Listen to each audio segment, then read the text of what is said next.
አባታችን እግዚአብሔር ሆይ በጌታ በኢየሱስ ክርስቶስ ስም እጅግ አድርገን ደግሞ እንደገና እናመሰግንሃለን። ሕዝቡም እረኛ እንደሌላቸው በጎች ተቅበዝብዘው ባየ ጊዜ አዘነላቸው፣ አፉንም ከፍቶ አስተማራቸው ተብሎ እንደተጻፈ እግዚአብሔር አምላክ ሆይ ያንተ ትምህርት የርህራሄህ መገለጫ ነውና፣ እግዚአብሔር ሆይ ትምህርትህ እንደ ጠል ነውና፣ ትምህርትህ ረፍት ነውና፣ ትምህርትህ ሕይወት ነውና በጌታ በኢየሱስ ክርስቶስ ስም እያንዳንዳችንን ዛሬ እንድታገኘን እንጸልያለን። በኢየሱስ ክርስቶስ ስም ጌታ ሆይ እንጠይቃለን። ዛሬ ሳትናገረው የሚወጣ ነፍስ እንዳይኖር እጸልያለሁኝ።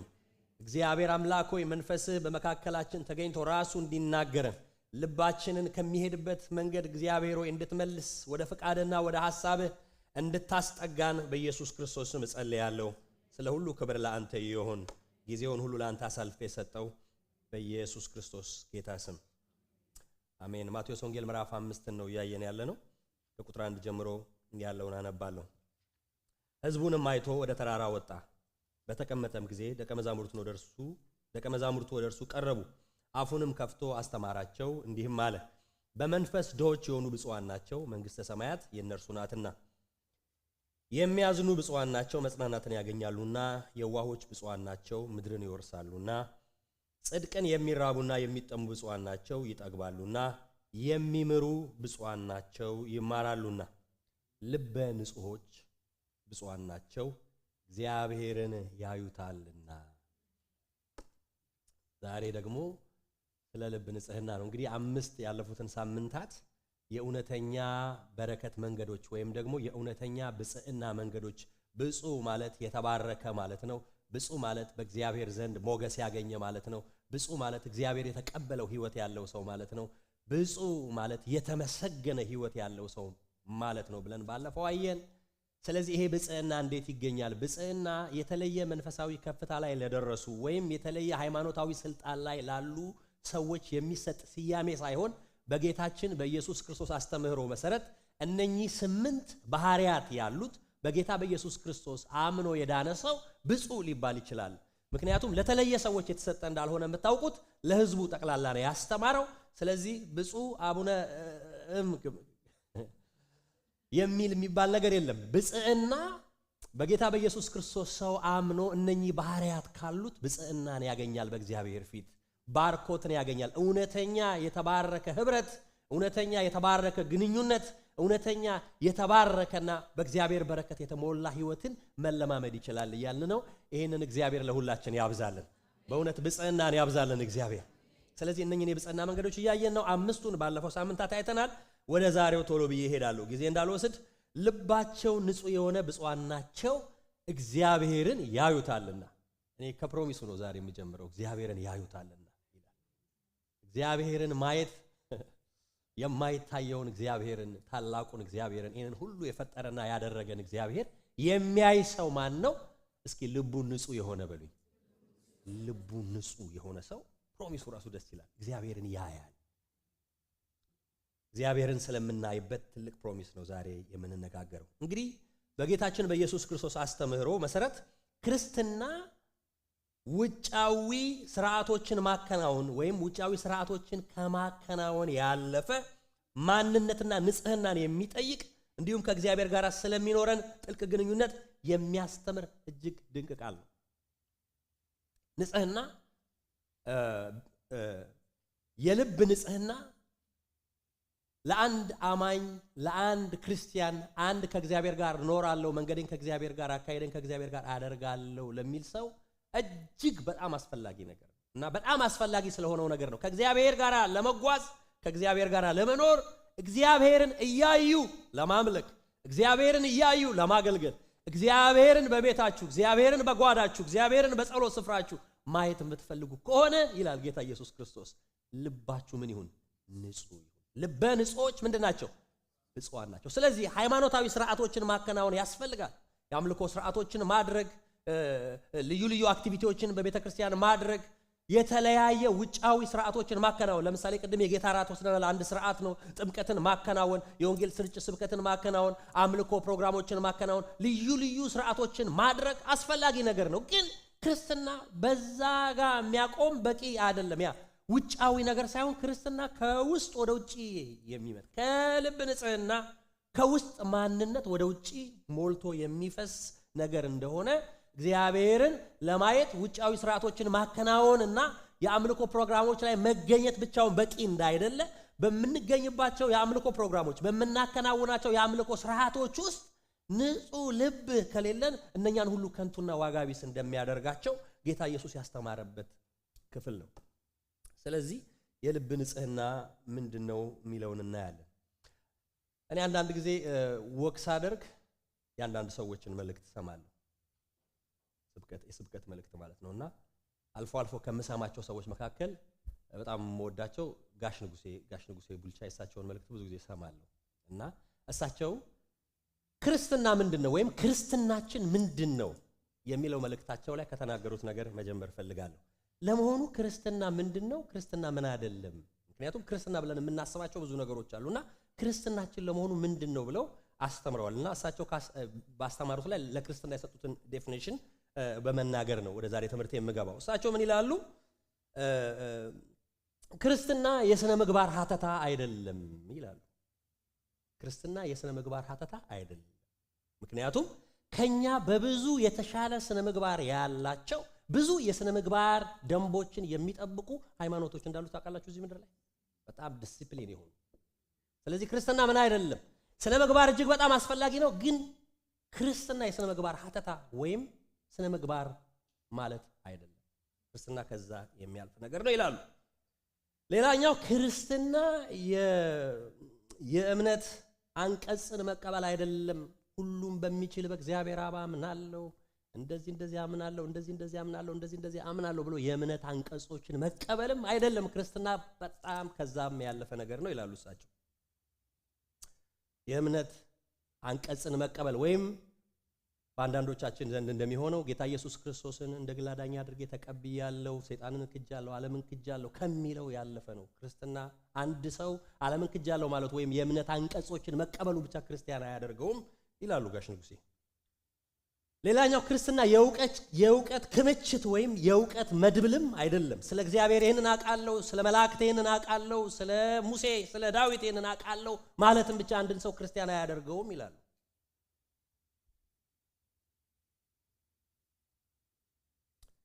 ክርስትና ተመሳሳይ ሐሳብ ያላቸው ሰዎች ክለብ ወይም ደግሞ ማህበርም አይደለም ይላሉ። ማህበር ጥሩ ነው። አንድ አይነት አቋም አንድ አይነት እምነት ያላቸው ሰዎች መሰባሰባቸው ትክክል ነው፣ አስፈላጊ ነው። ግን ክርስትና ከዛ ያለፈ ነው፣ ህብረት ከማድረግም በላይ ነው። ታዲያ ክርስትና ምንድን ነው?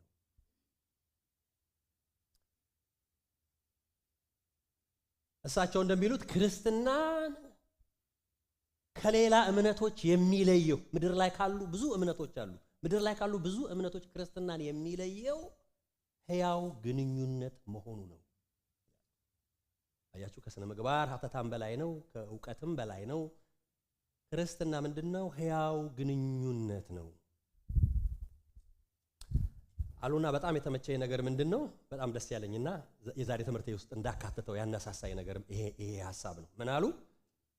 ክርስትና ሕያው ግንኙነት ነው ካሉ በኋላ ብዙ ሃይማኖቶች የሃይማኖቶቹ መስራቾች በሌሉበት ሃይማኖቶቹ ሊቀጥሉ ይችላሉ።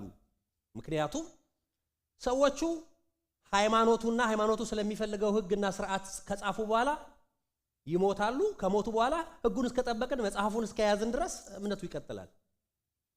ክርስትና ግን ልዩ የሚያደርገው ነገር ሰውየው በሌለበት እምነቱ መቀጠል አይችልም።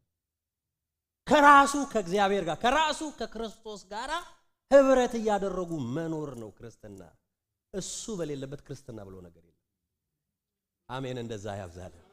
ሕያው ግንኙነት ነው። ልክ በቅርንጫፍና በግንድ መካከል ያለ ሕያው ግንኙነት።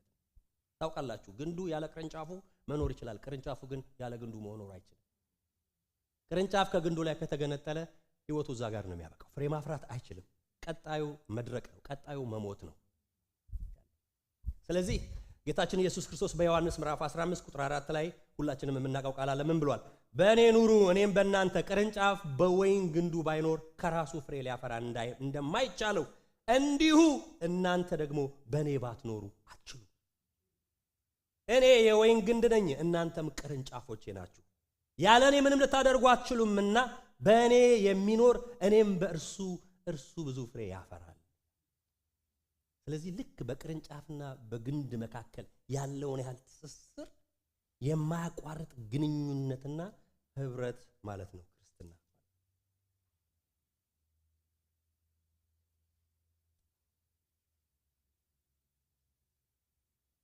ስለዚህ ይሄ ግንኙነት በኢየሱስ ክርስቶስ የመስቀል ላይ ሥራ በማመን ይጀምራል። የት ነው የሚጀምረው? ከኢየሱስ ክርስቶስ ጋር ከእግዚአብሔር ጋር ያለን ህብረትና ግንኙነት የሚጀምረው በኢየሱስ ክርስቶስ የመስቀል ላይ ሥራ አምነን በዳንበት ቅጽበት ይጀምራል። ከዛ በኋላ እንደ ጌታችን አስተምሮ ይሄንን ግንኙነት ለማስቀጠልና በዚህ ግንኙነት ውስጥ ያለው ባርኮት ሁሉ ፍሎ እንዲያደርግና እንዲፈስ ይሄ ግንኙነት ሁሉ ጊዜ ሳይቋረጥ እንዲቀጥል ካስፈለገ ንጹህ ልብ ደግሞ ምን ይላል? ያስፈልጋል። ግንኙነት ከሆነ በዚህ ግንኙነት መካከል ያለማቋረጥ በዛ ግንኙነት ውስጥ ያሉ ባርኮቶች ያለማቋረጥ እንዲፈሱ ምን ያስፈልጋል? ንጹህ ልብ ያስፈልጋል። ከእግዚአብሔር ጋር ልበ ንጹሖች እግዚአብሔርን ያዩታል ሲል ምን ማለት ነው? በሌላ አባባል ልባቸው ንጹህ ያልሆነ እግዚአብሔርን አያዩትም ማለት ነው ወገኖች። ቀጥተኛ አባባሉ ይሄ ነው። ልባቸው ንጹህ የሆነ እግዚአብሔርን ያዩታል፣ ንጹህ ያልሆነስ አያዩትም። ጠማማ ልብ ያላቸው እግዚአብሔርን አያዩም።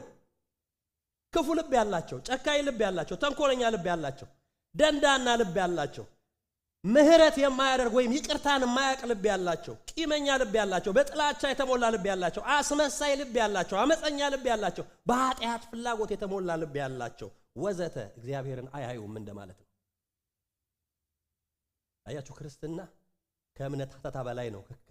ከስነ ምግባር ህጎችን ከመጠበቅ በላይ ነው። ግንኙነት ነው ካልን ያ ግንኙነት ንጹህ ልብን ይፈልጋል። በንጹህ ልብ መመላለስ ያስፈልጋል። እግዚአብሔር ንጹህ ልብን ይፍጠርልን። ልበ ንጹሖች ብፁዓን ናቸው እግዚአብሔርን ያዩታል። እግዚአብሔርን ማየት ትልቅ ፕሮሚስ ነው ወገኖች። እግዚአብሔርን እያዩ መኖር ለአንድ ክርስቲያን፣ ለአንድ አማኝ በክርስቶስ ድኛለሁ ለሚል ሰው እግዚአብሔርን ሳያይ ከመኖር፣ እግዚአብሔርን ሳያይ ከማምለክና ከማገልገል በላይ አሳዛኝ ነገር የለም። እዚህ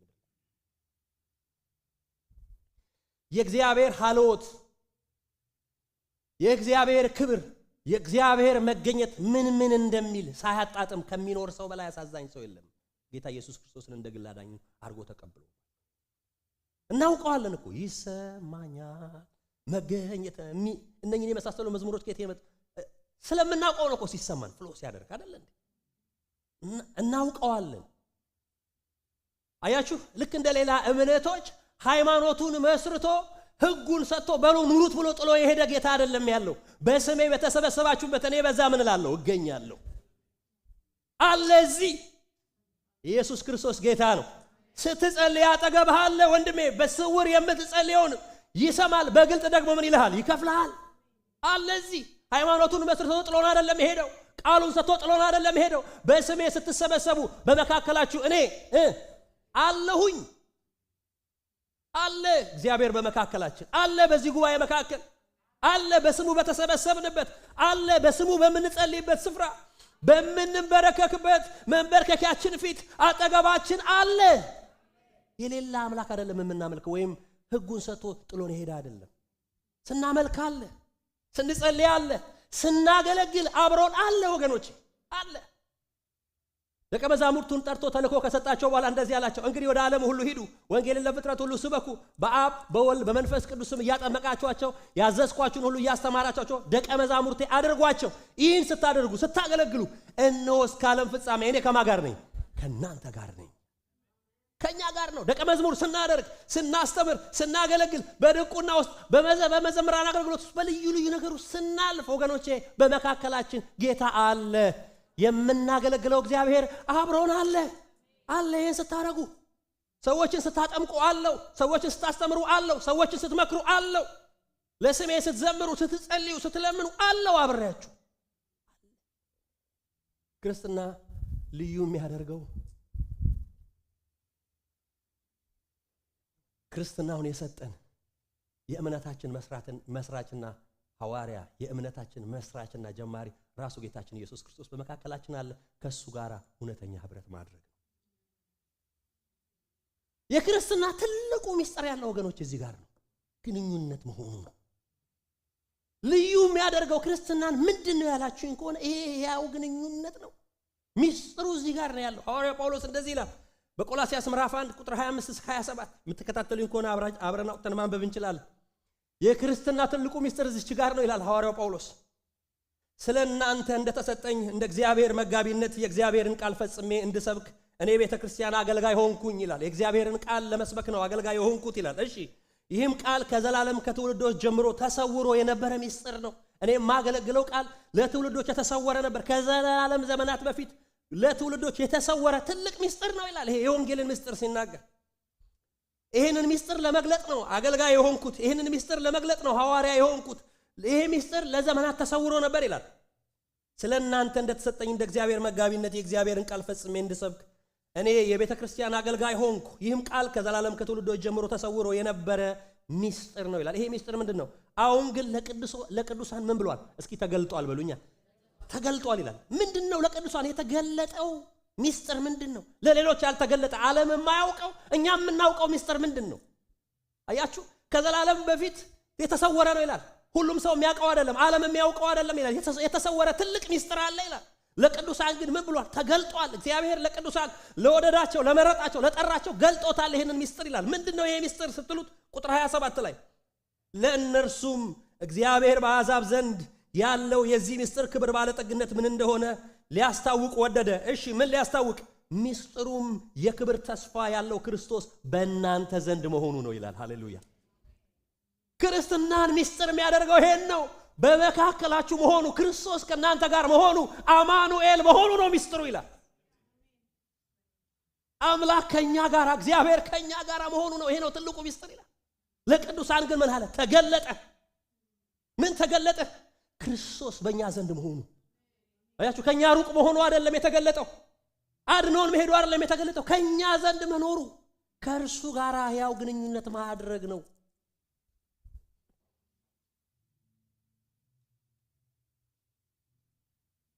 ስለዚህ ልበ ንጹሃን ትልቁ ተስፋቸው ምንድነው? እግዚአብሔርን። ይሄ አጠገባቸው ያለው እግዚአብሔርን ያዩታል፣ ክብሩን ያዩታል፣ ህልውናውን ያዩታል፣ ማንነቱን ያዩታል። ፕሮሚሱ እግዚአብሔርን ማየት ነው። እርሱን ለማየት ንጹህ ልብ ያስፈልጋል። መዝሙር 17:15 እኔ ግን በጽድቅ ፊትህን አያለሁ፣ ክብርህን ሳይ ምን እላለሁ? እጠግባለሁ። እኔ ግን በጽድቅ ፊትህን ክብርህን ሳይ ምን እላለሁ? እጠግባለሁ። የኔ ጥጋብ ያንተ ክብር ነው። የኔ ደስታ ያንተ ክብር ነው። የኔ እርካታ ያንተ ክብር ነው። እኔ የምጠግበው ክብርህን ሳይ ብቻ ነው። ሃሌሉያ። ብዙ ስኬት፣ ብዙ መከናወን፣ ብዙ ነገር እግዚአብሔር ሊያደርግልን ይችላል። ግን ክብሩን ከማየት በላይ የሚያጠግበን ነገር የለም። ክብሩን ከማየት በላይ የሚያረካን የለም። ከእግዚአብሔር ክብር በላይ የሰውን ልብ የሚያሳርፍ ነገር የለም። ክብርህን ሳይ ምን እላለሁ? እጠግባለሁ። አዲሱ መደበኛ ትርጉም ክብርህን ሳይ እረካለሁ፣ እረፍላለሁ። በቃ ጥሜ ቁርጥ ይላል። ፍላጎቶቼ ሁሉ በቃ መደምደሚያ ያገኛሉ። ፍለጋዬ ሁሉ ፍጻሜ ያገኛል። ያንተን ክብር ሳይ፣ ያንተን ህልውና ሳይ።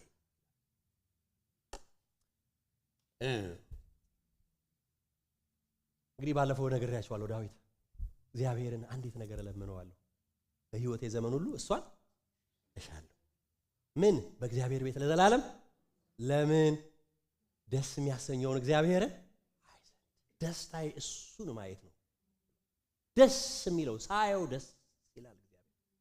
እግዚአብሔርን አሰብኩት ምን አለኝ? ደስ አለኝ። ገና ሳስበው፣ ገና ወደ ህልውናው ስቀርብ በጣም እኮ ይገርማል። ማነው ሰሞኑ የሆነ ሰው ሲናገር ሰምቻለሁ። ዳዊት ወደ እግዚአብሔር ቤት እንሂድ ባሉኝ ጊዜ ደስ አለኝ ያለው ከእንደኛ አይነት ቤት ሳይሆን ከቤተ መንግስት ወደ ቤተ መቅደስ ሲሄድ ደስ ያለው ከቤተ መንግስቱ እኮ ነው። ከእንደኛ አይነት ቤት አይደለም። ከቤተ መንግስት ወደ እግዚአብሔር እንሂድ ሲባል ገና ሐሳቡ ሲነሳ ደስታ ይጀምራል።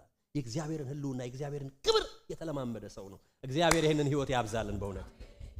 ያው ግንኙነት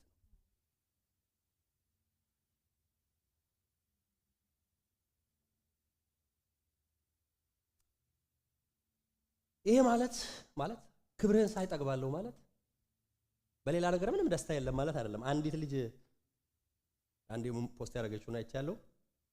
ቤት ገዝታ ይመስለኛል እና ገንዘብ ደስታ አይገዛም ያልከኝ ልጅ የታለ? እንደውም ገዝቶ መልስ ሁሉ አለው።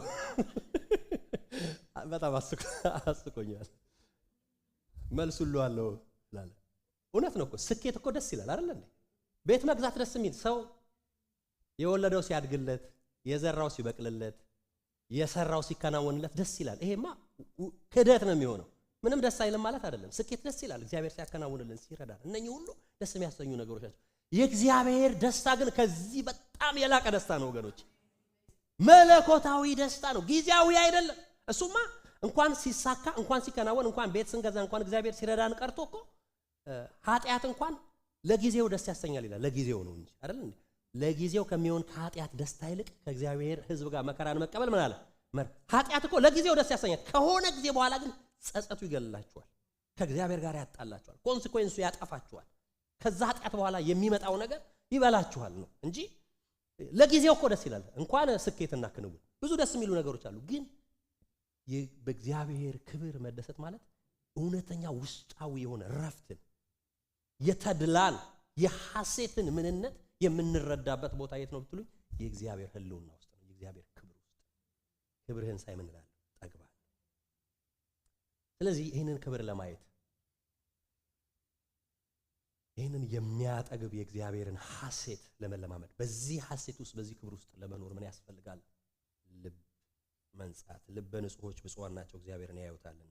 ልብ እንደ መጽሐፍ ቅዱስ አስተምህሮ ልብ ማለት ምንድን ነው የሚለውን ያው አታውቁትም ብዬ ሳይሆን ከትርጉሙ መነሳት ጥሩ ነው። ልብ ምንድን ነው? ብዙ ጊዜ በመጽሐፍ ቅዱስ ውስጥ ልብ ልብ የሚል ብዙ ቦታ አለ እና ልብ ምንን ነው የሚወክለው ያል እንደሆነ ያው ደም ቅዳዋን እንዳልሆነ ደም መልሷን ምናምን እንዳልሆነ ግልጽ ነው። ልብ በመጽሐፍ ቅዱስ ውስጥ የሰው ልጅን አስተሳሰብ፣ ስሜት፣ ፈቃድ፣ ውሳኔና ውስጣዊ ማንነቱን የሚያሳየው ክፍል ማለት ነው። አስተሳሰቡን፣ ስሜቱን፣ ዕውቀቱን፣ ፈቃዱን አጠቃላይ የውስጣዊ ማንነቱ ማዕከል ልቡ ነው።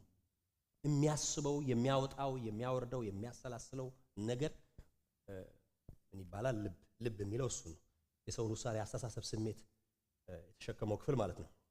ስለዚህ የሰው ልጅ ንግግሩም ሆነ ተግባሩ ከምንድን ነው የሚቀዳው? በልቡ ከሚያስበው አይደል? ከልብ ነው የሚቀዳው እና የሰው እውነተኛ ማንነት የሚመዘነው በውጫዊ አክቲቪቲው በሚያደርገው ነገር ሳይሆን በልቡ በሚያስበው ልቡ ውስጥ ባለው ሐሳብ ነው። እግዚአብሔር ይገርማችኋል ልብና ኩላሊትን ምን ይላል? ይመረምራል። አያችሁ ሳሙኤል ኤልያብን አየና ይሄማ ከሳኦል ጋር በቃ ማች የሚያደርግ ነው ትከሻው ምኑ ሲል ሰው እንዲያይ እግዚአብሔር አያይም። ሰው እንደሚያይ እግዚአብሔር አያይም። ሰው ምንን ያያል? ፊትን ያያልና እኔ ምን አልኩት? ናኩት። ምኑን እንደናቀው አላቅም ኤልያብን። ሰው ፊትን አንተ በጣም ያደነቀውን እኔ ንቄዋለሁ። አንተ ይሄ ልጅ ምንም አይወጣለት፣ ይሄንንማ አውጥቶ ንጉሥ ማድረግ ነው ለእስራኤል ይሄንን ነው መሾም ያልከውን እኔ ግን ልቡን ንቄዋለሁ። አያችሁ እግዚአብሔር ሰው እንደሚያይ እግዚአብሔር ምን አይልም? አያይም። ሰው ፊትን ያያል፣ እግዚአብሔር ግን ምንን ያያል? ልብ። ስለዚህ የሰው መመዘኛው እውነተኛ የማንነቱ መለኪያው ልቡ ነው። ልቡ ውስጥ ልባችን ውስጥ ያለው ነገር ነው። እግዚአብሔርም ልብን የሚመለከት ነው። የምናደርገውን ብቻ ሳይሆን የምናደርግበትን ምክንያት መነሻ ሐሳባችንን የሚያይ አምላክ ነው እኮ የምናገለግል። ስንሳሳት እንኳን በምን ልብ ሄደ እንደተሳሳተን ያውቃል እኮ እግዚአብሔር። እኔ በጌታ በብዙ እየመከረ ያሳደገኝ ሰው ለአገልግሎት እየተንደረደርኩ ባለውበት ጊዜ በተለይ ወደ መሪነት አገልግሎት ልመጣ ስል አንድ ምክር መከረኝ። ሁል ጊዜ የማረሳው እግዚአብሔር ይባርከው እላለሁ። ምን አለኝ? መሪ ስትሆን አለኝ በሰዎች ላይ መፍረድና መወሰን በጣም ቀላል ነገር ነው አለኝ እና ሁል ጊዜ ሰዎች ላይ ከመወሰን በፊት ይሄ ለብዙዎቻችሁ ስለሚጠቅማችሁ ነው የምናገር። ከመወሰን በፊት ቆም ብለህ አስብ አለኝ። ምን ማሰብ አለብህ መሰለህ? አሁን እዚህ ሰው ላይ ይሄንን ነገር መወስነው ወይ ዲሲፕሊን ማድረግ ሊሆን ይችላል፣ ወይ ከአገልግሎት ማንሳት ሊሆን ይችላል፣ ወይ የሆነ ነገር አለ ብቻ ከኃላፊነት ጋር የሚሰጣችሁ ኦቶሪቲ አለ እና አንድ ሰው ላይ ስትወስን መጀመሪያ ልብህን መርምር፣ ልብህን ተመልከት፣ ራስህን እይ። ከዛ እዚህ ሰው ላይ ይሄንን ውሳኔ የምወስነው ይሄ ሰው ብዙ ጊዜ ሐሳቦቼን ስለሚቃወመኝ ነው ወይስ አይደለም ብለህ አስብ። ካንተ ጋር ፐርሰናል ነገር አለው የለውም ብለህ መጀመሪያ ራስን ጠይቅ። ለራስህ መልስ አገኛለህ። ፐርሰናል ነገር አለን እንዴ? ብዙ ጊዜ ሐሳቤን ይቃወማል እንዴ ይሄ ሰው? ኦኬ ስለሚቃወመኝ ነው አግደው ያለኝ። ይሄንን አስብ። ስለማይወድህ ነው? ስላንተ ጥሩ አመለካከት ስለሌለው? ባለፈው ስምህን ስላጠፋ ነው? አስብ፣ መርምር። ለምንድነው ይሄንን ማደርገው ብለህ ራስን ጠይቅ መጀመሪያ። ከዛ በኋላ ትንሽ ካንተ ጋር የተያያዘ ነገር ካለው አታድርገው፣ አቁም። በግልህ ካንተ ጋር ከተያያዘ አቁም። ግን ራስህን መርምር። የእውነት ሰውየውን ለማንሳት ለማቅናት ከሆነ አንድ ቤተክርስቲያንን ለመጠበቅ ከሆነ ህብረትን ለመጠበቅ ከሆነ አገልግሎትን ለመጠበቅ ከሆነ በትክክለኛ ምክንያት ከሆነ የምትወስነው ሰው ሁሉ ቢቃወም ብቻህን ሆነ አድርገው፣ እግዚአብሔር ካንተ ጋር ይሆናል። ልብህን መርምረን አድርገው። ሰው ሁሉ ብዙ አጃቢ ስላለው ግርግር ስላለው እንዳትፈራ፣ ብቻህን ኖ በል። ያን ጊዜ እግዚአብሔር ለብቻውን አብሮ ይቆማል። ያ ሁሉ ጋጋታ ምንም አይጠቅምህም ማለት እግዚአብሔር አብሮ መሆኑ ይጠቅማል። በጣም በህይወቴ ዘመን የጠቀመኝ ነገር ነው ማለት። ልብን መመርመር። የማደርገው ለምንድነው ማደርገው? ለምንድነው አገልግሎት ውስጥ ያለሁት? ለምንድነው እዛ ህብረት ውስጥ የገባሁት? ለምንድነው ይሄንን ማደርገው? አያችሁ፣ ለሰው ሳይሆን ለእግዚአብሔር እንደምታደርጉት ሆናችሁ አይደል ቢለው። የምናደርገው ሁሉ ለእግዚአብሔር ከሆነ መጀመሪያ ለምንድነው ይሄንን ማደርገው የሚለው መልስ ማግኘት አለበት። ንጹህ ልብ ማለት ያ በትክክለኛ ሞቲቭ፣ በትክክለኛ መነሻ ሐሳብ ነገሮችን ማድረግ። ስንናደድ ስንቆጣ እንኳን በሰው ላይ ቆይ አሳየዋለሁ ምናምን ለምንድነው ላሳየው የፈለኩት? ስለነካኝ፣ ክብሬን ስለተቃወመኝ፣ ፍለፊት አገነስ ስለሆነብኝ ከሆነ ተው፣ ለእግዚአብሔር መተው። ያንተ ጉዳይ ከሆነ ለእግዚአብሔር ተተወዋል። የእግዚአብሔር ጉዳይ ከሆነ ግን፣ የቤተክርስቲያን ጉዳይ ከሆነ ግን፣ አስፈላጊ የሆነ ጉዳይ ከሆነ ግን ልባችንን ከመረመርን በኋላ እንድናደርገው። ምክንያቱም የልብ ንጽህና በጣም አስፈላጊ ነገር ስለሆነ በመናደርገው ነገር ሁሉ ላይ ሰው እንዲያይ እግዚአብሔር አያይ። እሺ፣ ንጹህ ልብ ስንል ምን ማለታችን ነው? አንደኛ ንጹህ ልብ ስንል ምን ማለታችን ነው? ንጹህ ልብ ማለት ከግብዝነት የጸዳ ልብ ማለት ነው። እግዚአብሔር አጥብቆ ከሚጸየፈው ባህሪ አንዱ ግብዝነት። ኢየሱስ ክርስቶስ በዙሪያው ያሉትን ፈሪሳውያን አያየና ደቀ መዛሙርቱን ሲመክር ምን አለ? ከፈሪሳውያን እርሾ ተጠበቁ። እርሱም ምንድነው አለ? ግብዝነት። ተጠንቀቁ ከፈሪሳውያን ምን እርሾአቸውን እንዳያጋቡባችሁ ወደ እነሱ አይነት ማንነት። ምክንያቱም እነኚህ ፈሪሳውያን ታውቃላችሁ፣ ሰው ሲያያቸው ህዝብ በጣም ይከተላቸዋል። ምክንያቱም አለባበሳቸው ኤ ፕላስ ነው። የሃይማኖት ልብሳቸው ጠንቀቅ ያሉ ናቸው። ቃሉን አወራራቸው፣ ህጉን አተናተናቸው፣ የሙሴን ህግ ሲያብራሩት፣ ስለ አስራት ሲሰብኩ ከአዝሙድና ከእንስላል አይቀርም። ከጥቃቅን ከቀመማ ቅመም ሁሉ አስራት ያስወጧቸዋል። ምንም የሃይማኖትን ጥንቅቅ አድርገው ምንም የማይጎላቸው ናቸው። ኢየሱስ ክርስቶስ ልባቸውን አየና ምን እንዳለ ታውቃላችሁ? እነኚህ ሰዎች አለ በኖራ እንደተለሰነ መቃብር ናቸው። ውስጣቸው የሞተ ነገር ነው ያለው፣ የከረፋ ነገር ነው ያለው። ውጫቸው ያምራል ያበራል። ሰው ሊያታልሉ ይችላሉ፣ እግዚአብሔርን ግን ሊያታልሉ አይችሉም። ውስጥ የሚሸተውን ማንነት፣ ይሄ ቀማኛና ዝርፊያ የሞላበትን ልብህን ቀይር መጀመሪያ ብሎ ተቃወማቸው። አያችሁ፣ እግዚአብሔር በውጪ ስርዓቶች የሚደነቅ በመናደርገው አክቲቪቲ ከጠዋት እስከ ማታ ቸርች ውስጥ በሮጥነው ሩጫ ብቻ የሚያይ አይደለም። የሮጥክበትን ምክንያት የትም ፍጭው ዱቄቱን አምጪው የሚባል ነገር የለም። ወፍጮ ቤቱን ይፈልገዋል እግዚአብሔር። የት ነው ያስፈጨው? የት ነው ያስፈጨው? ይሄን ዱቄት ይሄ ዱቄት ከየት ነው የሚለው በጣም ወሳኝ ነው ለእግዚአብሔር። ውጤቱን ብቻ አይደለም የሚያየው፣ መንገዱን ያየው በንጹህ ልብ። ስለዚህ የልብ ንጽህና ከግብዝነት የነጻ የሆነውን መሆን። ግብዝ ማለት ታውቃላችሁ፣ ቲያትረኛ ማለት ነው ቃሉ።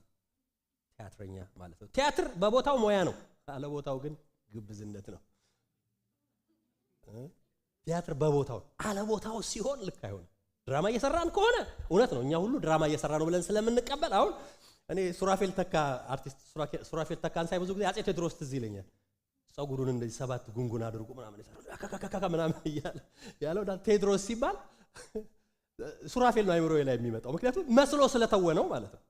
በቃ አሳምኖኛል ቴዎድሮስ እሱን እንደሚመስል አድርጎ ማለት ነው። እና ሰውን ልናሳምን እንችላለን። ይሄ ትወና አይደለም፣ ህይወት ነው። እኔ ልታሳምነኝ ትችላለህ፣ ፓስተር ልታሳምነው ትችላለህ፣ ወይም አብረው የሚያገለግሉትን ሰዎች ልታሳምነው፣ እግዚአብሔር ልታሳምነው አትችልም። ማንንም ለማሳመን መሮጥ የለብን። የምናደርገውን ነገር እግዚአብሔር ያምንበታል ወይ? በህሊናዬ ፊት የማደርግበትን ምክንያት እግዚአብሔር ያምንበታል ወይ? እዛ ጋር ነው መቆም ያለብን። ልክ አስቤው ብዬ መመለስ ያለብኝ የማደርገው ነገር ላይ አይደለም፣ ከማረጌ በፊት የማረግበት ምክንያት ላይ ነው ማተኮር ያለብኝ። ከግብዝነት ያልሆነውን እንደሆን መስሎ አንዳንድ ሰዎች በጣም የሚወዳቸው ይመስላል አሹዬ ምናምን እያለ ግን አንድ ጓደኛ ያለ ይሄኔ በሆዱ ምላሱን እያወጣ ነው ይላል።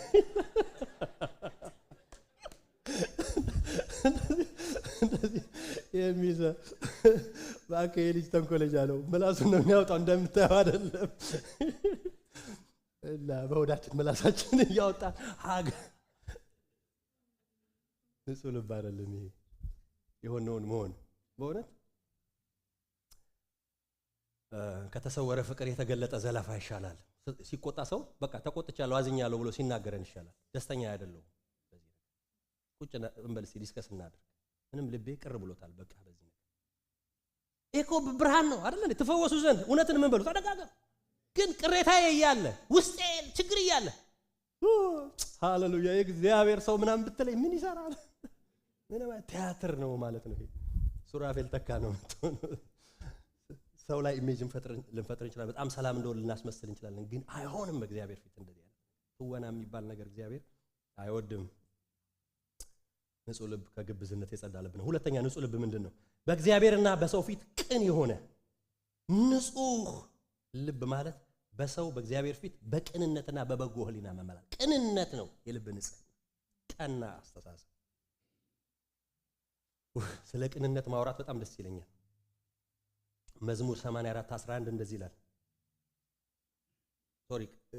ቀድሜ ይሄንን ላንብብላችሁ። መዝሙር 112:4 መዝሙረ ዳዊት 112:4 ለቅን ሰው በጨለማ ውስጥ ብርሃን ይወጣለታል ይላል።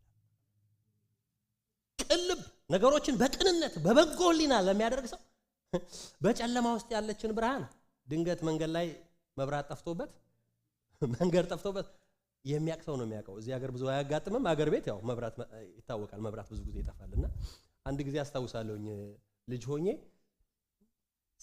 ሰፈራችን ቤታችን ከመድረሱ በፊት ትልቅ ሜዳ አለ እና ከሱቅ ዕቃ ገዝቼ እየመጣሁ መሽቷል፣ ክረምት ነው። በድንገት መብራት ጥፍት አለ። እዛ መሀል ሜዳ ላይ እንዳለው ማለት ነው። ሜዳውን እያቋረጥኩ ጥፍት አለ። መንገዱ ድቅድቅ ጨለማ ነው። በቃ ልክ ይሄ የሚዳሰስ አይነት ጨለማ አለ አይደል? ወዴት ልሂድ? በቃ አቅጣጫው በሙሉ ጠፋ እና እንዲህ እያልኩኝ ከሆነ ነገር ጋር እንዳለጋጭ እያልኩኝ ከስልክ ጋር ከስልክ እንጨት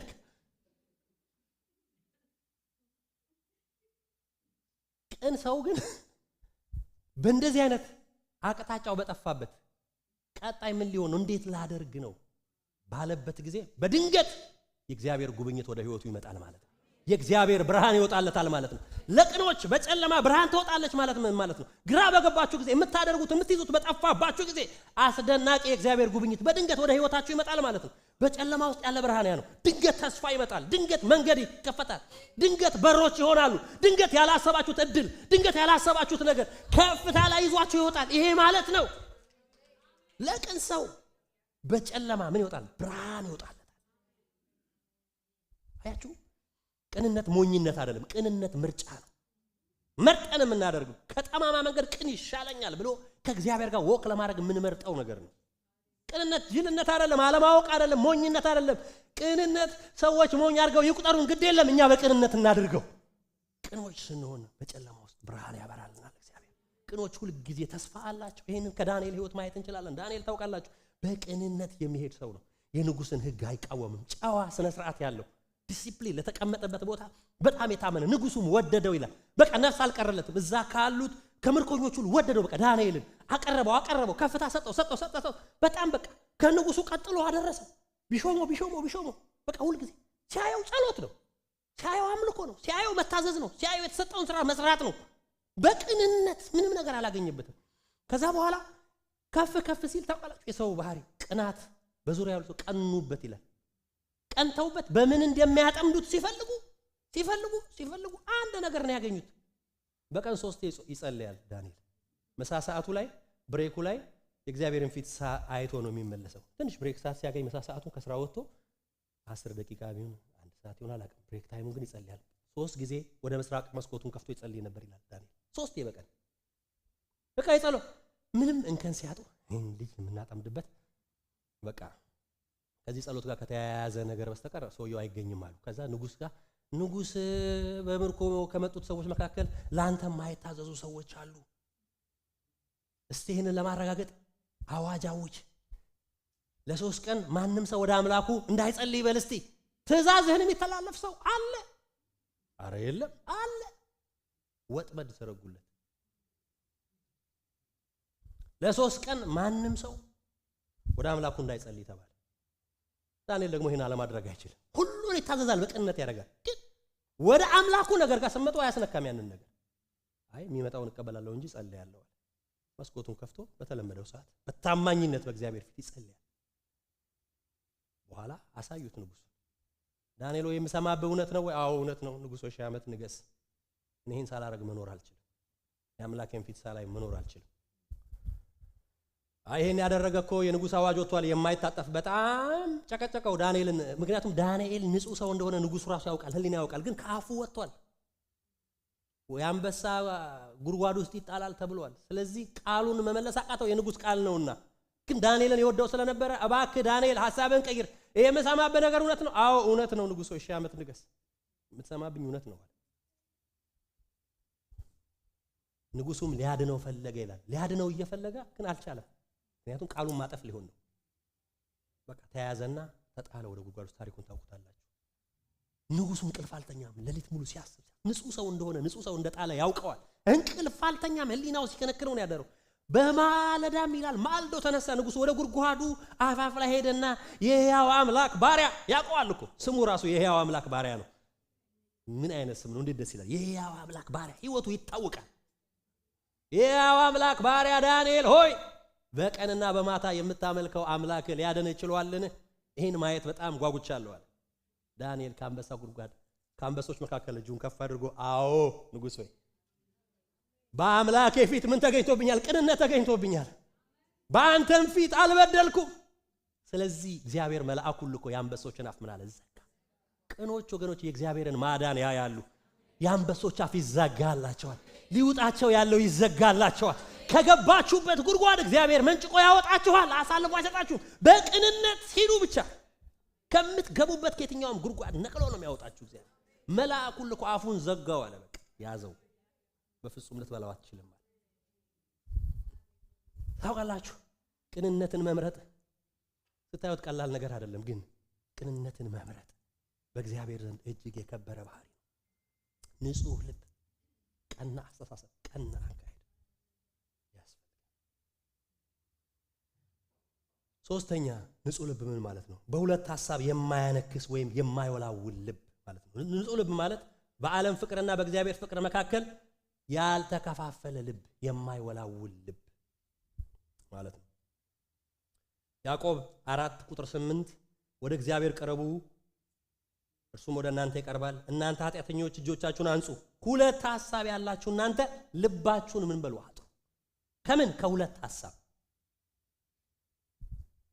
ንጹህ ልብ ማለት ሁለት ሐሳብ አለመሆን፣ በሙሉ ልብ እግዚአብሔርን መታዘዝ፣ በሙሉ ልብ እግዚአብሔርን ማገልገል፣ በሙሉ ልብ እግዚአብሔርን መውደድ፣ በፍጹም ልብ፣ በፍጹም ነፍስ፣ በፍጹም ኃይል፣ በፍጹም ሐሳብ እግዚአብሔር አምላክን ምን በለው ውደደው። ባልተከፈለ ልብ ማለት ነው። ዮሐንስ ደግሞ በዮሐንስ መልእክት ምዕራፍ 2 አንደኛ ዮሐንስ መልእክት ምዕራፍ 2 ከቁጥር 15 እስከ 16 ምን ይላል? ዓለምን ወይም በዓለም ያሉትን አትውደዱ። በዓለም ያለው ሁሉ እርሱም የሥጋ ምኞት፣ የዓይን አምሮት፣ ስለ ገንዘብ መመካት ከዓለም ስለሆኑ እንጂ ከአባት ስላልሆነ ማንም ዓለምን ቢወድ የአባት ፍቅር በእርሱ ውስጥ የለም። አያችሁ፣ በሁለት ሐሳብ መውላወል ማለት ዓለምንም መውደድ እግዚአብሔርንም ወዳለው ማለት። ጋሽ ታምራት አንድ መዝሙር ዘምረዋል። ያዝለቀ ወጣ ምንድነው ገባ ወጣ ህይወት ትርጉም ሲያጣ አይደል? ወይ ከኢየሱስ ወይ ከዓለም ምረጥ እንጂ ሶስት መንገድ የለም ማለት። ኢየሱስም ዓለምም ያለበት ሶስተኛ ሌላ መንገድ የለም። ሁለቱንም አብረህ ይዘህ መሄድ አትችልም ነው። አንዱን ምረጥ እንጂ ገባ ወጣ አትበል። ወይ ጭልጥ ብለህ ሂድ ወይ ደግሞ ና ነው። ያዝ ለቀቅ አታድርግ። ገባ ወጣ አትበል። አየህ፣ እግዚአብሔር አምላክን በፍጹም ልብ፣ ባልተከፈለ ልብ ከሱ በላይ የለኝም በል። እሱ ከስራዬ በላይ ነው፣ ከትዳሬ በላይ ነው፣ ከምኔም በላይ ነው። ምድር ላይ አለኝ ከምለው ነገር ሁሉ በላይ አምላክ እግዚአብሔር ነው በል። ምክንያቱም ሁሉንም ጥለኸው ነው የምትሄደው። ሁሉንም ነገር ወደ ማን ነው የምትሄደው? ወደ እሱ ነው የምትሄደው። ያለኝ አንተ ነህ በል። በተከፈለ ልብ አታምልከው፣ አታገልግለው። ስለዚህ ያልተከፈለ ልብ ማለት ነው ንጹህ ልብ ማለት ሙሉ በሙሉ ለእግዚአብሔር የተሰጠ ማንነት። እሺ ልባችንን ታዲያ እንዴት ንጹህ ማድረግ እንችላለን የሚለውን ተናግሬ እንጨርሳለን። እንዴት ነው ንጹህ ልብ ይዘን መመላለስ የምንችለው? መንገዶቹን ባልናገር ልክ አይሆንም። ንጹህ ልብ እንዲኖረን ምን እናድርግ? አንደኛ የእግዚአብሔርን ቃል በማንበብና በማሰላሰል አእምሮአችንን እናድስ። ኢየሱስ ልብ የሰው ዕውቀት መዝገብ ቤት ወይም ስቶሬጅ እንደሆነ ተናግሯል። በንግግራችንም ሆነ በድርጊታችን የሚገለጠው በልባችን ሞልቶ የፈሰሰው ነው። ሰው ከልቡ መልካም መዝገብ መልካምን አውጥቶ ይናገራል። ልብ እንደ መዝገብ ነው አለ፣ እንደ ስቶሬጅ ነው አለ። አያችሁ፣ ስቶር ውስጥ የሌለ አሁን ፍሪጃችሁ ውስጥ የሌለውን ነገር አውጥታችሁ ኩክ ማድረግ ትችላላችሁ እንዴ? ካለ እንቁላል ካለ አውጥተህ ትጠብሳለህ። ከሌለ የለም ነው እኮ አይደል? ወይ አለ ወይ የለም ነው። ስለዚህ መልካም ሰው ልብ ውስጥ ምንድነው ያለው? መዝገቡ ላይ ምንድነው ያለው አለ። ስቶር ውስጥ ምንድነው ያለው? መልካም ነገር ብቻ ነው። መናገር የሚችለው መልካም ነው። ማውራት የሚችለው መልካም ነገር ነው። መልካም ሰው ከልቡ መልካም መዝገብ መልካምን አውጥቶ ይናገራልና ክፉም ሰው ከልቡ ክፉ መዝገብ ይላል። አያችሁ፣ ሰው በእግዚአብሔር ቃል የታደሰ አእምሮና ልብ ከሌለው፣ ልቡ በእግዚአብሔር ቃል እየተቃኘና እየታደሰ የሚኖር ካልሆነ፣ ለምሳሌ ቆሻሻ ነገር በውስጣችን ካለ የማይገባ ቅናት፣ ሐሜት፣ ራስ ወዳድ ብዙ ነገር አለ አይደለ? እግዚአብሔር የማይከብርበት ነገር ግን የእግዚአብሔርን ቃል ስትከቱበት ያ ቆሻሻ እየወጣ ልባችሁ እየታደሰ እግዚአብሔርን ወደ መምሰል ክርስቶስን ወደ መምሰል እያደጋችሁ ትመጣላችሁ። ለዚህ ነው እኮ ሐዋርያው ጳውሎስ ሲናገር ማለት የእግዚአብሔር ቃል ሕያው ነው ደግሞ ምን የሚል ነው? የሚሰራ ነው። አጥንትና ጅማትን ነፍስንና መንፈስን እስኪለይ ድረስ ምን ይላል? ይወጋል። ኃይለኛ ነው። ሲገባ አታውቁትም። ከህይወታችሁ መቆረጥ ያለበትን ገብቶ ይቆራረጠዋል። እንዴ ትላንትና የነበረው ባህሪያችን ዛሬ አለ እንዴ? የለም እኮ ብዙ ነገር እኮ ተለውጠናል እኮ። ገና ደግሞ ምን ለወጣው ብዙ ነገር አለ። የእግዚአብሔር ቃል እየገባ አእምሮአችን እየታደሰ ቫልዩ ሲስተማችን ተቀይሯል። አስተሳሰባችን ተቀይሯል። አኗኗራችን፣ አነጋገራችን አልተቀየረም እንዴ? ምስክሮች እኮ ነን። አልተቀየርንም ወይ? ተቀይረናል። ገና እንቀየራለን። ገና እንለወጣለን። የእግዚአብሔር ቃል እዚህ ጋር ቁጭ ብላችሁ የእግዚአብሔርን ቃል ስትሰሙ ኢንተርቴይንመንት አይደለም ወይም የሆነ ፕሮግራም ማድመቂያ አይደላችሁ። እግዚአብሔር በእናንተ ህይወት ውስጥ እየሰራ ነው ያለው። በመስማታችሁ ቃሉን ስትሰሙ ከፍታችሁ አንድ ምዕራፍ ስታነቡ ስታሰላስሉት ምን እየሆነ ነው? እየተሰራችሁ ነው። በአእምሮአችሁ መታደስ እየተለወጠ አስተሳሰባችሁ እሱ እንደሚያስበው እየተለወጠ ሰው ከእግዚአብሔር ቃል ጋር ህብረት ካለው ታውቃላችሁ የእግዚአብሔር ቃል ይሰራዋል፣ ይለውጠዋል። መዝሙር 119 ቁጥር 9 ጎልማሳ መንገዱን በምን ያነጻል? ቃልህን በመጠበቅ ነው። ጎልማሳ የሚለው ማቹር ያደረገ ሰው፣ ከህፃንነት የወጣ ከህፃንነት ስቴጅ ያለፈ ሰው፣ ማቹር ያደረገ ሰው መንገዱን በምንድን ነው የሚያነጻው? ቃልህን በመጠበቅ። የእግዚአብሔር ቃል እንደ አጣቢ ሳሙና ነው ታውቃላችሁ። ውስጥን ያጥባል፣ የልብ ንጽህናን ይሰጣል። ቃሉን ማንበብ ሃይማኖታዊ ስርዓትን መፈጸም አይደለም። ቃሉን አንብቦ አሰላስሎ ለመኖር ጥረት ማድረግ፣ ይሄ የልብ ንጽህናን የምናመጣበት አንዱ ነገር ነው። ስለዚህ ሰው ከልቡ መልካም መዝገብ መልካምን ያወጣል።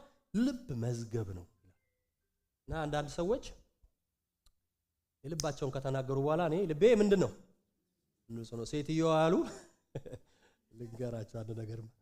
ሴትዮዋ ወደ ነፍስ አባቷ ሄደችና አባ ሰው ሁሉ ዝም ብሎ ይቀርበኝና ቶሎ ይሸሸኛል። ከዚህ የተነሳ ከማህበረሰቡ እየተገለልኩ ነው። ጓደኛ አልበረክታለኝ፣ ሰው አልበረክታለኝ ትላቸዋለች ለነፍስ አባቷ። ምን ላድርግ ብላ ታማክራቸዋለች። አሃ እንደዛ ነው ችግሩ፣ እስቲ ጠባይሽን ንገሪኝ አሏት። ጠባይሽን ንገሪኝ። አይ እኔ ልቤ ንጹህ ነው፣ ግን አንድ ነገር ካየው ሳልናገር ማለፍ አልችልም፣ ግን ወዲያው ነው የምረሳው አለች።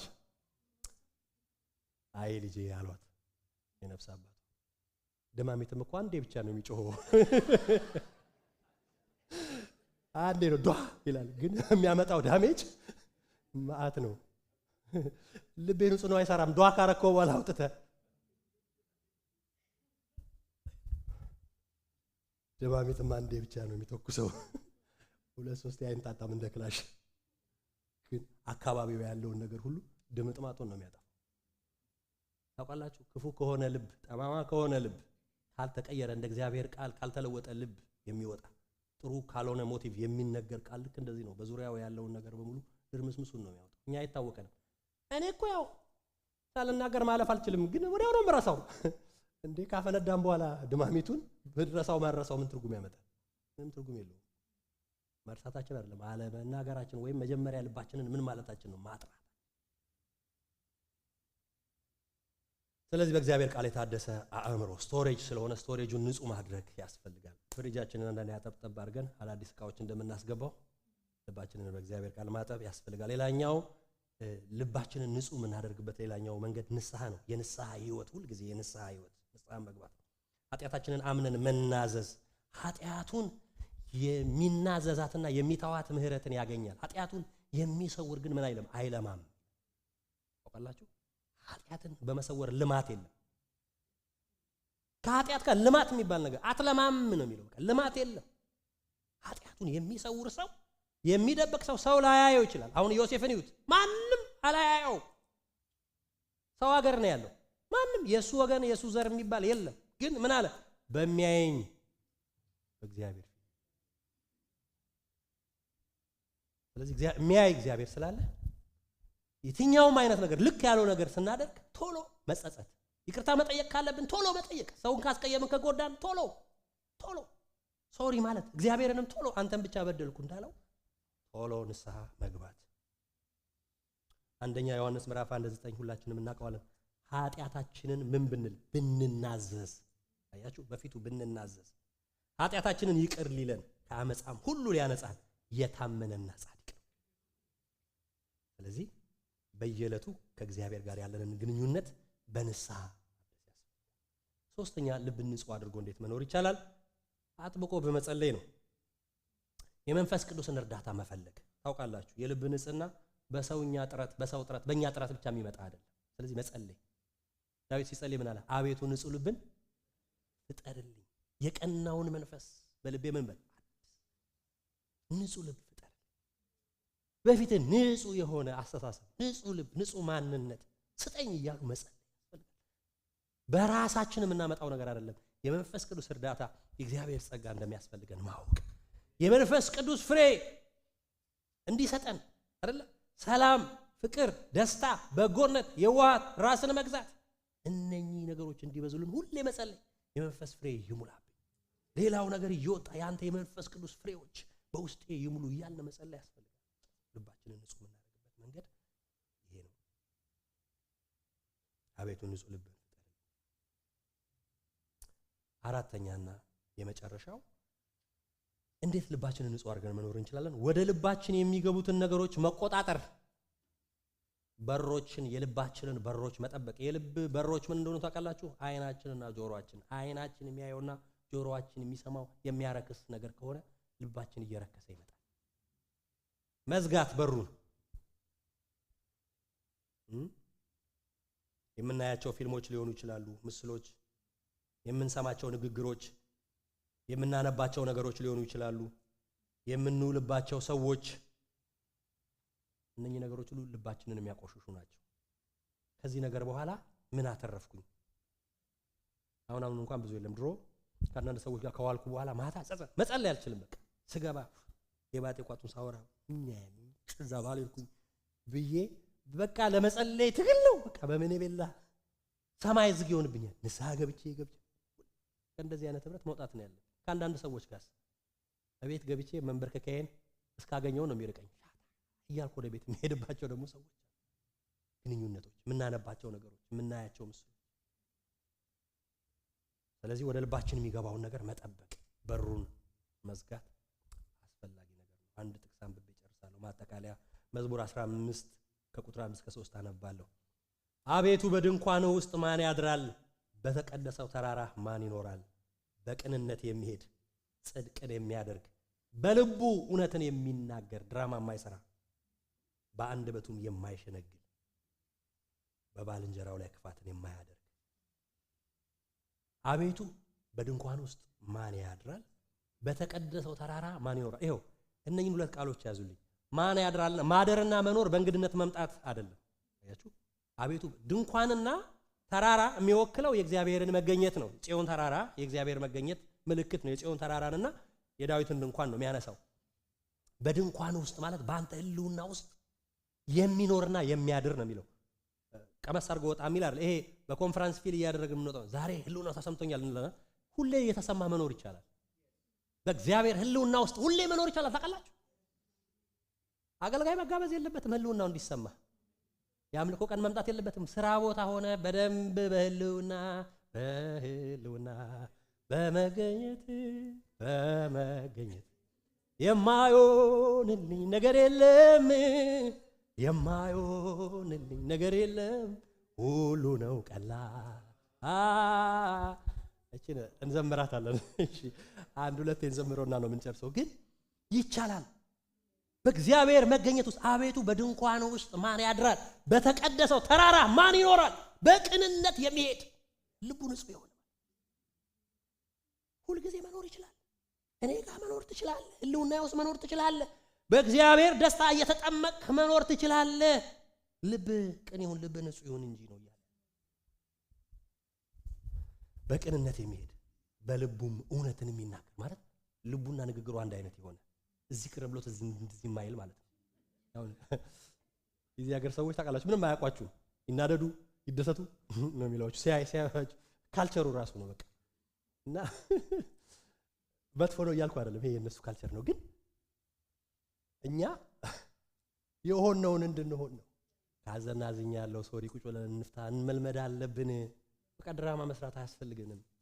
ምክንያቱም ሁላችንም በማፊት ነው ያለነው፣ በእግዚአብሔር ፊት ነው ያለነው። አቤቱ በድንኳን ውስጥ ማን ያድራል? በተቀደሰ ተራራ ማን ይኖራል? መኖር እና ማደር አብሮ መሆን ሁሉ ጊዜ ከእግዚአብሔር ጋር በማያቋርጥ ሰላም በማያቋርጥ ረፍት ውስጥ መመላለስ የሚፈልግ ሰው ማን ነው? ልቡ ንጹህ የሆነ ሰው ነው።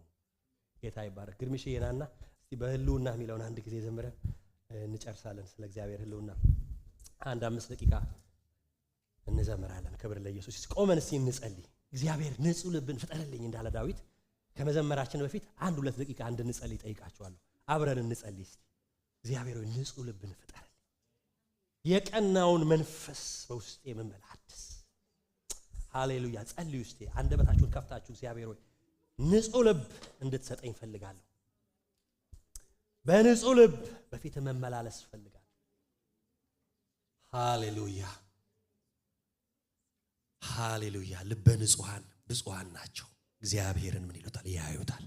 በኑሯችሁ፣ በቤታችሁ፣ በትዳራችሁ፣ በልጆቻችሁ፣ በዘመናችሁ ሁሉ የእግዚአብሔርን አብሮነት የእግዚአብሔርን ማዳን በድቅድቅ ጨለማ ውስጥ ግራ በገባችሁ ጊዜ የእግዚአብሔርን ጉብኝት በድንገት ማየት የምትፈልጉ ከሆነ የልብ ንጽህና ያስፈልጋል። እግዚአብሔር ሆይ ልቤን አንጻ፣ ንጹህ ልብን ፍጠርልኝ እንለዋለን።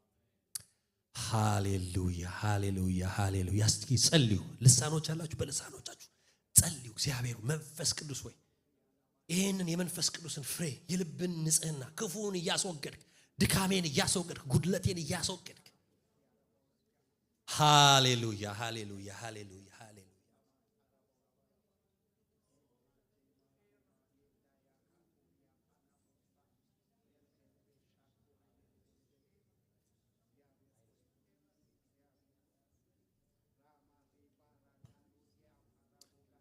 ሃሌሉያ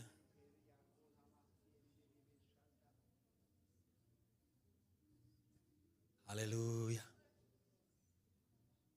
በህልውና በህልውና በመገኘት የማይሆንልኝ ነገር የለም፣ የማይሆንልኝ ነገር የለም፣ ሁሉ ነው ቀላል፣ ሁሉ ነው ቀላል፣ ሁሉ ነው ቀላል፣ ሁሉ ነው ቀላል። በመገኘት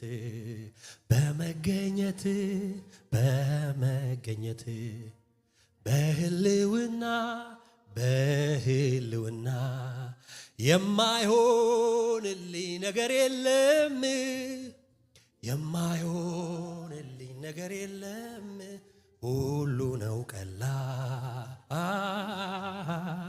ሁሉ ነው ቀላል፣ ሁሉ ነው ቀላል፣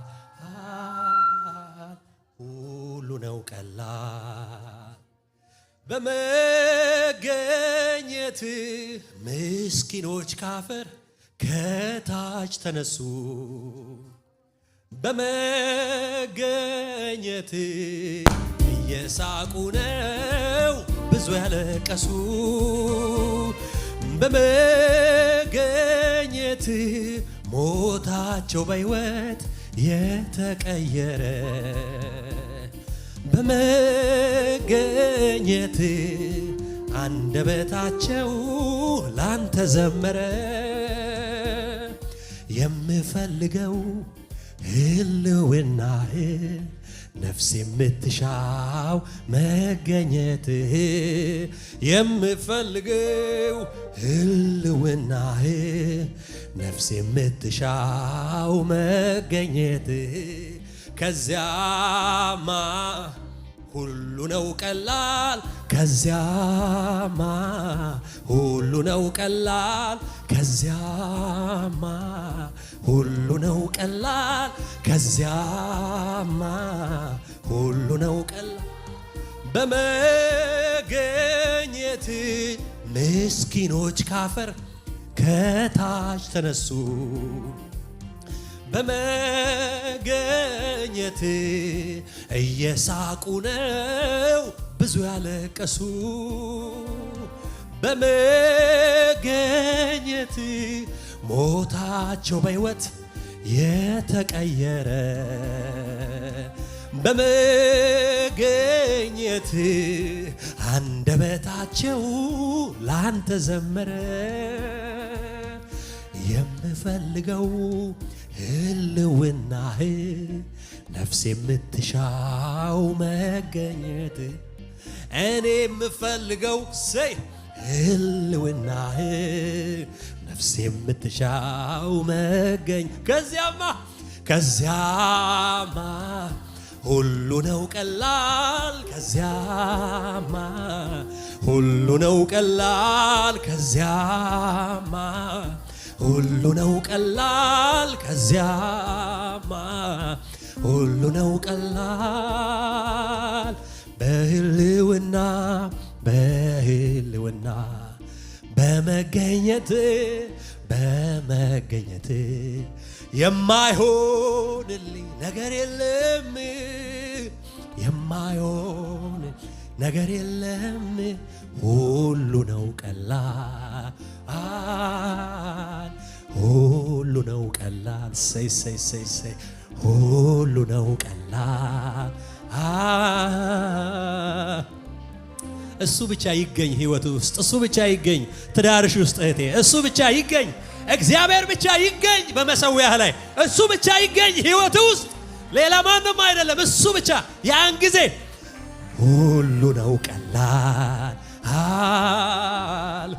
ሁሉ ነው ቀላል አረ ሁሉ ነው ቀላል ሁሉ ነው ቀላል ሁሉ